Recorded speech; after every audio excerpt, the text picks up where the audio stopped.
Ahoy there, mateys. Thanks for joining me for the start of a new read aloud. Today we begin Robert Louis Stevenson's Treasure Island. I promise not to do the accent the entire time.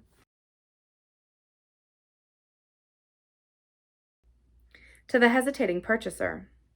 If sailor tales to sailor tunes, storm and adventure, heat and cold, if schooners, islands, and maroons, and buccaneers, and buried gold, and all the old romance retold, exactly in the ancient way, can please as me they pleased of old, the wiser youngsters of today. So be it, and fall on, if not, if studious youth no longer crave, his ancient appetites forgot, Kingston or Ballantyne the brave, or Cooper of the wood and wave, so be it also, and may I, and all my pirates share the grave where these and their creations lie. Part 1, The Old Buccaneer. Chapter 1, The Old Sea Dog at the Admiral Benbow.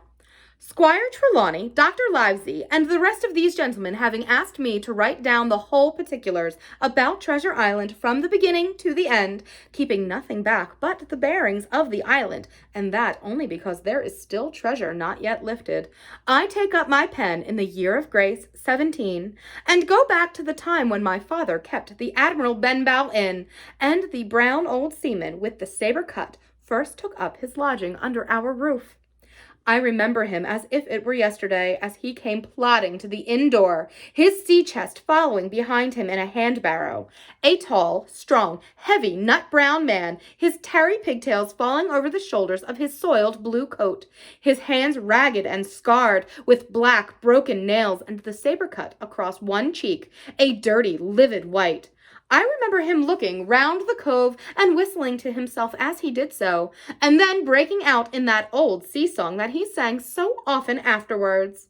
15 men on the dead man's chest, yo-ho-ho, and a bottle of rum, in the high, old, tottering voice that seemed to have been tuned and broken at the capstan bars.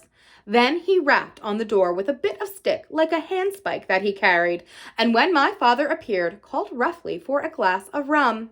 This, when it was brought to him, he drank slowly, like a connoisseur, lingering on the taste, and still looking about him at the cliffs and up at our signboard. "This is a handy cove," says he at length, "and a pleasant citying grog-shop. Much company, mate?" My father told him no, very little company, the more was the pity. "Well then," said he, "this is the berth for me. Here you, matey," he cried to the man who trundled the barrow. "Bring up alongside and help up my chest. I'll stay here a bit," he continued. "I'm a plain man. Rum and bacon and eggs is all I want, and that head up there is to watch ships off. What you mought call me? You mought call me captain. Oh, I see what you're at. There," and he threw down 3 or 4 gold pieces on the threshold.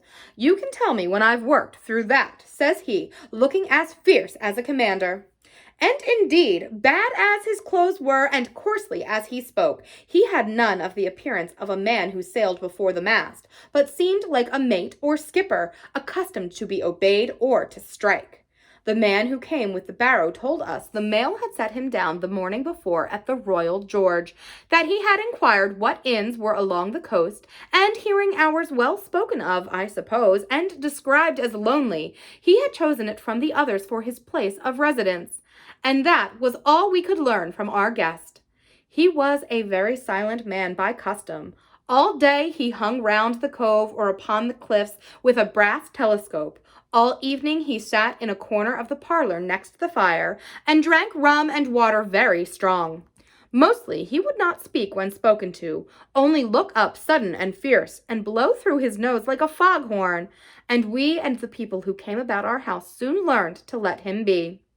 Every day, when he came back from his stroll, he would ask if any seafaring men had gone by along the road. At first we thought it was the want of company of his own kind that made him ask this question, but at last we began to see he was desirous to avoid them. When a seaman put up at the Admiral Benbow, as now and then some did, making by the coast road for Bristol, he would look in at him through a curtained door before he entered the parlor, and he was always sure to be as silent as a mouse when any such was present. For me, at least, there was no secret about the matter, for I was, in a way, a sharer in his alarms. He had taken me aside one day and promised me a silver fourpenny on the first of every month if I would only keep my weather eye open for a seafaring man with one leg, and let him know the moment he appeared. Often enough, when the first of the month came round and I applied to him for my wage, he would only blow through his nose at me and stare me down, but before the week was out he was sure to think better of it, bring me my fourpenny piece, and repeat his orders to look out for the seafaring man with one leg. How that personage haunted my dreams I need scarcely tell you. On stormy nights, when the wind shook the four corners of the house and the surf roared along the cove and up the cliffs, I would see him in 1,000 forms and with 1,000 diabolical expressions. Now the leg would be cut off at the knee, now at the hip. Now he was a monstrous kind of creature who had never had but the one leg, and that in the middle of his body. To see him leap and run and pursue me over hedge and ditch was the worst of nightmares. And altogether I paid pretty dear for my monthly fourpenny piece, in the shape of these abominable fancies. But though I was so terrified by the idea of the seafaring man with the one leg, I was far less afraid of the captain himself than anybody else who knew him. There were nights when he took a deal more rum and water than his head would carry, and then he would sometimes sit and sing his wicked, old, wild sea-songs, minding nobody, but sometimes he would call for glasses round and force all the trembling company to listen to his stories or bear a chorus to his singing. Often I have heard the house shaking with yo-ho-ho and a bottle of rum, all the neighbors joining in for dear life with the fear of death upon them, and each singing louder than the other to avoid remark.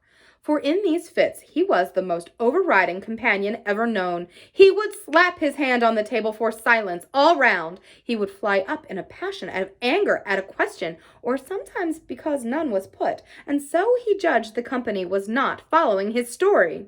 Nor would he allow anyone to leave the inn till he had drunk himself sleepy and reeled off to bed. His stories were what frightened people worst of all. Dreadful stories they were, about hanging and walking the plank, and storms at sea, and the dry Tortugas, and wild deeds and places on the Spanish Main. By his own account, he must have lived his life among some of the wickedest men that God ever allowed upon the sea, and the language in which he told these stories shocked our plain country people almost as much as the crimes that he described.